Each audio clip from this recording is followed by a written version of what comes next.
सद्गुरुदेव की जय। अपना किया हुआ कर्म नहीं मिटाया जा सकता, चाहे करोड़ों युग बीत जाए। अपने कर्म का लेखा बिना भोगे नहीं मिट सकता। शुभ एवं अशुभ जो भी कर्म किए हो उन्हें भोगना ही पड़ता है। अशुभ कर्मों से नरक और शुभ कर्मों से मनुष्यों को स्वर्ग की प्राप्ति होती है। इस धरती पर अवतारी महापुरुषों को भी कर्म फल भोगना पड़ा, तो कोई मनुष्य अपने कर्म फल भोग से कैसे बच सकता है। कुलगुरु वशिष्ठ ने अन्य उच्च विद्वान ऋषियों से मिलकर श्री राम और सीता के विवाह का लग्न सोधा था तथा श्री राम को एक सूर्य मंत्र भी दिया था जिससे कोई बाधा न आए। परंतु श्री राम से ब्याही गई सीता जी को जीवन में एक पल भी सुख नहीं मिला। श्री राम और सीता दोनों जीवन भर दुखी रहे। बहुत से लोगों के अनुसार श्री राम जी तीनों लोकों के कर्ता थे, परंतु उन्होंने वानर राज बाली को छिपकर छल बल से मारा। फिर एक समय ऐसा आया कि श्री राम अगले अवतार में श्री कृष्ण बने। तब बाली को जरा नामक व्याध होकर अपना बदला लेने का अवसर मिला और उसके द्वारा श्री कृष्ण मारे गए। श्री विष्णु ने सौंदर्य के महाभिलाषी नारद मुनि का सही चेहरा छिपा लिया तथा वानर का चेहरा बना दिया था। जिस स्त्री को पाने के लिए वे सौंदर्य चाहते थे उन्होंने उसे नहीं लेने दिया। इस पर नारद जी ने क्रुद्ध होकर उन्हें शाप दे दिया। इसके परिणाम स्वरूप श्री विष्णु जी राम हुए और पत्नी सीता का हरण हो जाने पर उनके वियोग में वन वन भटकते फिरे। तब वानरों ने उनकी सहायता की।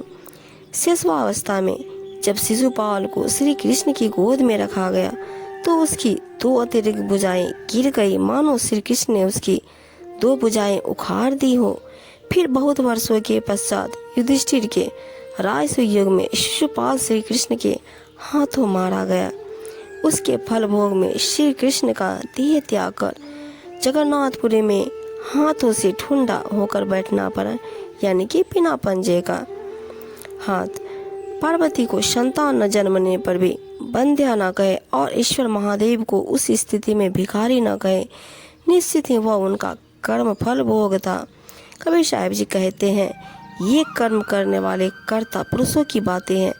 कर्म की बात सचमुच न्यारी है। कर्ता जो शुभाशुभ कर्म करता है उसका फल उसे भोगना ही पड़ता है। जीव के कर्मों को 3 प्रकार से बांटा गया है: संचित कर्म, प्रारब्ध कर्म, क्रियावान कर्म। संचित कर्म वे पाप तथा पुण्य कर्म है जो जीव ने जन्म जन्मांतरों में किए हो, उनका भोग प्राप्त नहीं हुआ, वे जमा है।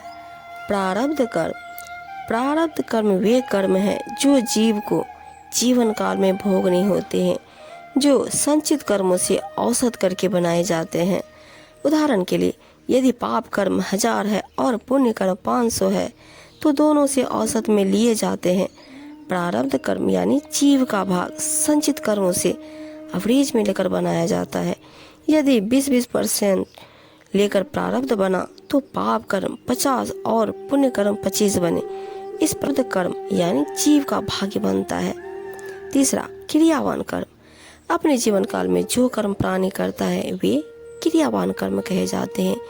ये 75% तो प्रारब्ध कर्म होते हैं, यानी जो संस्कार यानी भाग में लिखे हैं वे किए जाते हैं। 25% कर्म करने में जीव स्वतंत्र है। 75% कर्म करने में जीव बाध्य है, क्योंकि वे प्रारब्ध में लिखे होते हैं। परतंत्र हैं।